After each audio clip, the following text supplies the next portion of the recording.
Europe 1, 7h46, l'interview vérité. Thomas, vous recevez ce matin le secrétaire général de la CGT, Philippe Martinez. Philippe Martinez qui l'a dit, il espère une mobilisation énorme dans les rues du pays demain. Bonjour Philippe Martinez. Bonjour. Est-ce que vous avez parlé avec Myriam El Khomri, la ministre du Travail, ce week-end? Non, elle ne m'a pas appelé. Et de qui vous vous moquez l'un et l'autre? Vous avez rendez-vous vendredi dans 5 jours alors que la France est en partie bloquée. Vous avez fait semblant de faire croire l'un et l'autre que vous étiez prêt à vous voir dans la minute et rien quoi. Monsieur Soto, moi j'ai rien fait croire. C'est elle qui a dit je suis prêt à le recevoir dès qu'il le souhaite. On a rendez-vous vendredi puisqu'elle était occupée cette semaine, puisqu'il y a la loi se débat au Sénat. C'est dire.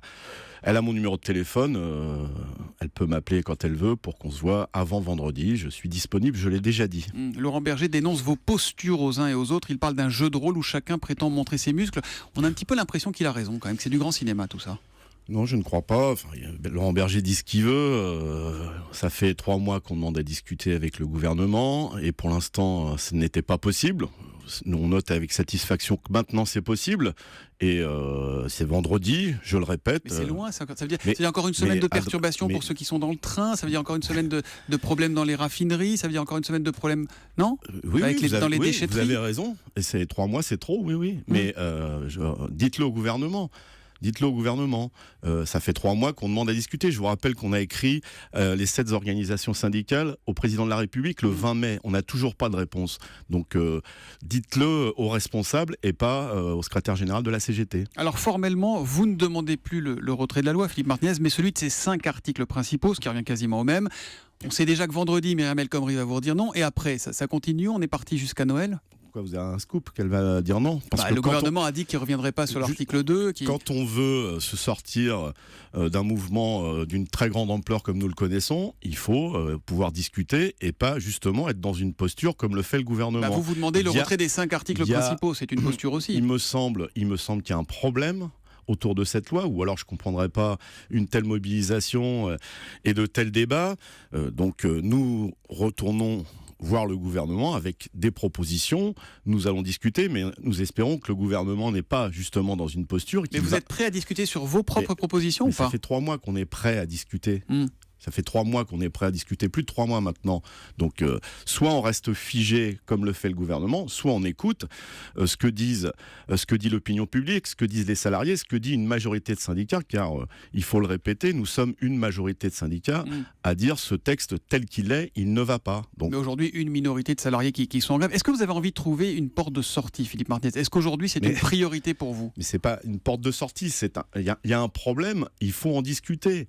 Il y a un problème, il faut en discuter. Oui, il y a des salariés qui sont en grève depuis plus de 20 jours. Et vous savez que ça coûte cher une grève pour les salariés quand ils gagnent peu d'argent. Donc il y a besoin de s'en sortir. Mais est-ce qu'on traite le problème ou on fait semblant qu'il ne se passe rien, qu'il n'existe rien?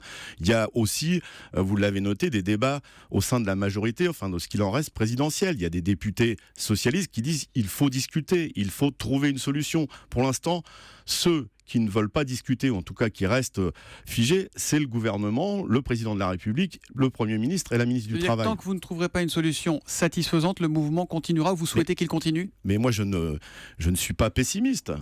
J'espère que le gouvernement comprend ce qui se passe, comprend la colère. Mais s'il ne comprend pas, parce que là, on a, à date, là, à 7h50 ce lundi matin, on est dans un dialogue de sourds. Pour l'instant, il n'y a pas eu de dialogue. Oui. Donc c'est encore moins bien. Mais tant que vous ne serez pas entendu, le mouvement continuera? Mais le mouvement, c'est les salariés qui le décident. Et il y a eu effectivement des salariés qui ont repris le boulot parce que ça pèse lourd sur le budget des ménages, cette grève. Mais il faut que le gouvernement écoute. Pour l'instant, ils ne veulent pas bouger. Enfin, en tout cas, c'est ce que j'ai compris. Donc j'espère que s'il y a un rendez-vous, c'est pour écouter et bouger un certain nombre de choses qui ne vont pas dans ce texte. J'ai eu l'occasion de le répéter à plusieurs reprises. Quel est le fond du problème? Un problème qu'on retrouve d'ailleurs dans de nombreux pays dont on fait l'éloge aujourd'hui de la part du gouvernement. Demain, il y aura donc des manifs et après, vous espérez quoi? Que ce soit quoi? Que ce soit le 13 mai 68, il y a Dany qui est dans le studio, le jour d'avant la grève générale, c'est ça le... J'aime les références historiques, mais à chaque époque, ses mobilisations et ses formes de mobilisation. Demain, il va y avoir une très forte mobilisation. C'est dommage d'en arriver là, mais comme le gouvernement a l'air de dire que le mouvement s'essouffle, qu'il y aurait une minorité, demain on va voir exactement la réalité. Donc vous allez montrer vos muscles? Mais non, les salariés vont montrer qu'ils sont toujours déterminés à ce qu'il se passe quelque chose et que le gouvernement écoute, c'est tout. Et donc demain, il y aura une très forte mobilisation et ça peut aider peut-être le gouvernement à voir qu'il y a toujours un problème dans ce pays. Et le coup d'après, il y a déjà une autre date cochée sur l'agenda? Il y en a deux. Il y a le 23 et le 28. Nous faisons par exemple une votation citoyenne qui marche bien parce qu'il y a un certain nombre de salariés qui ne peuvent pas faire grève, ils sont menacés de licenciement, donc ils s'expriment en votant, en donnant leur avis.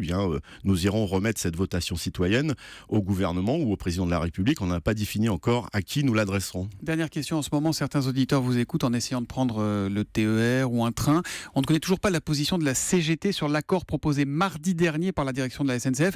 Est-ce que vous pouvez nous dire ce matin si vous souhaitez, oui ou non, que les représentants de votre syndicat signent cet accord? C'est toujours les salariés les mieux placés pour dire ce qui est bon ou pas bon pour eux. Il y a des assemblées générales, il y a des votes. Mais vous avez une conviction. Est-ce que vous tenez vos troupes aujourd'hui? Est-ce que vous tenez votre base? Mais la question ne se pose pas comme ça.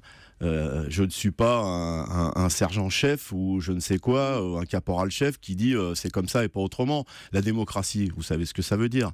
C'est les salariés qui sont les plus concernés par cet accord qui décident. Il y a beaucoup de discussions. Vous avez une conviction sur l'accord de la SNCF ou pas? Il y a beaucoup de discussions et donc on verra à l'issue de ces consultations qui s'achèvent aujourd'hui, me semble-t-il, ou demain, puisque c'est l'échéance fixée par la direction, ce qui se passe et ce que décident les cheminots dans leur globalité. Donc vous n'avez pas de conviction, vous, sur le sujet, Philippe Martinez? J'ai des convictions, mais j'en discute avec mes camarades. Et vous leur dites oui ou non? J'en discute avec mes camarades. Philippe Martinez, dont on n'a toujours pas obtenu de réponse précise ce matin, mais vous reviendrez peut-être dans 15 jours et vous nous direz la même chose. Exactement. Je dirais ce qu'ont donné les discussions avec mes petits camarades. Merci Philippe Martinez d'être venu ce matin sur Europe 1 et bonne journée à vous.